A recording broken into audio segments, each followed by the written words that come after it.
I was always interested in being able to work with stone at some point in the future, although I'd been to sea for a long time, and when I was in Canada gained lots of inspiration whilst I worked with Native American Indians.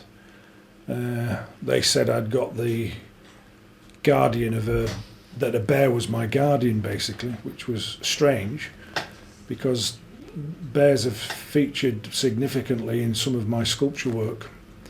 But anyway, I came back from Canada and went to Weymouth Technical College, where you can learn to be a stone carver or stonemason, and I did that, but I kind of paid for my own way through it with the money that I'd made on the Great Lakes as working as a merchant seaman. And I got a letter early on. I'd written to Henry Moore, and I was chuffed to bits way back in 1984 when I got a letter from him wishing me well with my career, my career choice. So that was good, and I've still got that letter now with his original Henry Moore signature, who's always been one of my sources of inspiration. The work that he's done, the huge, bold stone work, very bold and very, very big stone sculptures set in the English landscape. So I was reading all about these people all the time. Epstein was about my favourite sculptor, and the chap that I related most to, I think.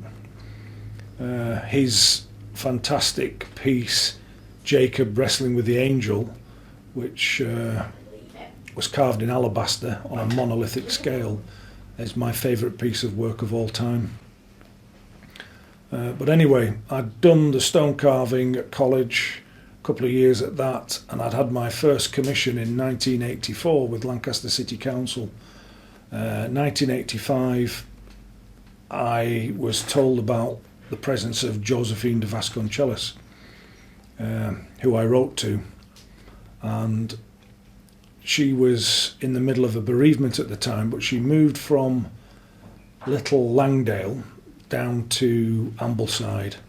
Her husband had died, who was a famous painter, Delmar Banner, and she invited me for, I think it was a sausage sandwich at the local pub, the Red Lion in Ambleside, and we went over, had something to eat, and what I really wanted to do was learn from this fantastic woman's experience, and she took me on in 1985 to be an assistant, really, and an assistant sculptor, but I mainly ended up doing a lot of her stone carving work, roughing out, that type of stuff, and she used to put the finishing touches to it, or as Rodin used to say, apply her genius to the last inch.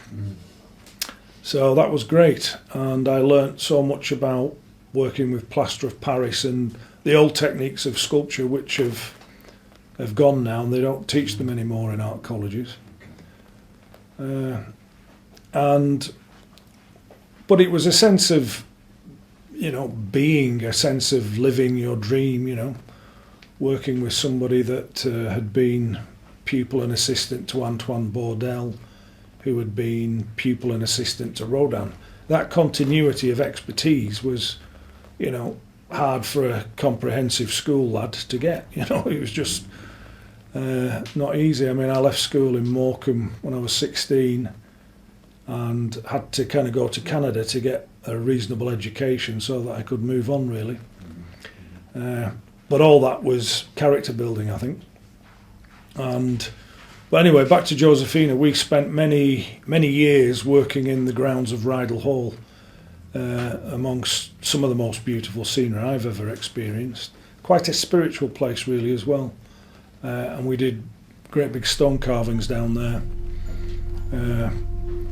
And I guess in reflection, the memorial that I've been carving for Josephina, the Angel Raphael, which I did in 2006, started it on and off between jobs, which is now completed, stands there in the place where we both worked, and whilst I was carving it, I felt a great presence of her spirituality or soul or something in that particular area. It's called the Peace Garden, which you can feel as soon as you walk into the garden itself. The big piece that she finished, which was a commission for the inshore lifeboat at Millom, was carved there. And there wasn't just me involved in the work there was other assistants that came to learn from her, and she guided everybody, and together we produced the work which now stands at Millom on the seashore. She had a great connection with the town Millom, and I love to work in the natural stones of the Lake District, the Shap granite, the slate, Kirkstone slate, the Elterwater slate, and I carved pieces all over the South Lakes, and I now kind of operate with my colleague Gordon Greaves Slate Limited at Troutbeck Bridge. He lets me have space there where I work on big carvings and sculpture.